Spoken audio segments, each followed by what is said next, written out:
Hello girls, কিতা করদাই সফলে নিশ্চয় আমারে মিস করদাই। ঘুমাই গেছিলাম, স্বপ্নে দেখলাম সবাই খালি আমারে মেসেজ করদা নতুন কোন রেসিপি শেয়ার করার লাগিয়া। যদিও এটা এখনো জাস্ট স্বপ্ন।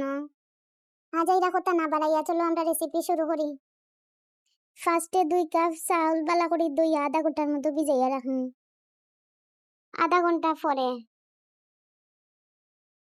চুলাত আগুন ধরাইয়া একটা ডেক বহাইয়া কিছুটা পানি দিলাইম। চাউলের মাঝে 2 গুণ বেশি পানি দেওয়া লাগবে। পানির পরিমাণ বেশি হইলে বাটা জর্জরা থাকবো।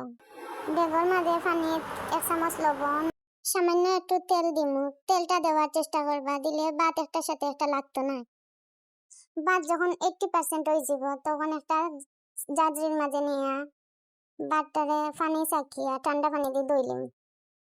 ঠান্ডা পানি দিয়ে দেওয়ার কারণে ভাতটা সিদ্ধ হওয়ার প্রসেস বন্ধ হয়ে যাব আর ভাতটা জর্জরা থাকবো। এখন হইলো ফাইনাল স্টেপ। ফ্রাইড রাইস রান্না করার লাগি প্যানের মাঝে দিলাম সামান্য একটু তেল আর বাটার। ফ্রাইড রাইসও বাটার ব্যবহার করলে ফ্রাইড রাইসের ফ্লেভার আর টেস্ট অন্যরকম হয়। আপনারাও ট্রাই করবা একটু বাটার ব্যবহার করার লাগা। প্যানের মাঝে কুচি করা আদা রসুন দিয়া বালা করে নাড়াচাড়া করনো। আদা রসুন যখন হালকা ভাজা হয়ে যাব তখন এর মাঝে কুচি করিয়া রাখা গাজর আর বাঁধাকপি দিম।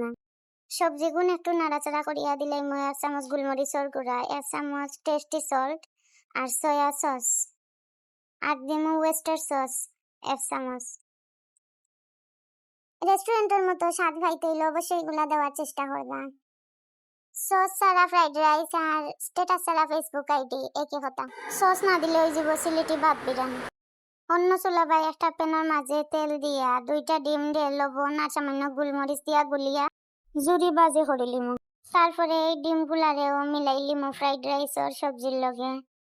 আর 10টা কাঁচামরিচ কুচি করিয়া দিমু আর সামান্য লবণ দিমু। লবণ বুঝিয়া দেওয়া লাগবো কারণ প্রত্যেকটা সসের মাঝেও লবণ থাকে।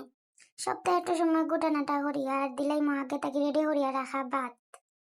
সবজি বেশি সময় সিদ্ধ করা যাইতো না। ফ্রাইড রাইসের কালার সুন্দর রাখার লাগে হাই হিটে জলদি জলদি রান্না কমপ্লিট করা লাগবো। একটু টেস্ট করিয়া দেখলাম লবণ হইছে না, যার কারণে সামান্য লবণ দিয়া আর একটু সময় নাড়াচাড়া করিলাম। আর এখন রেডি আমার ফ্রাইড রাইস। দেখেন কি সুন্দর কালার আইছে। সুন্দর কালারের লাগে অবশ্যই হাই হিটও রান্না করা লাগবো আর সবজি বেশি সময় সিদ্ধ করা যাইতো না। চিকেন ফ্রাই আর চাইনিজ সবজির লগে সার্ভ করছি, অনেক টেস্টি হয়েছে। আপনারাও ট্রাই করবেন। ভালো থাকবা, টাটা।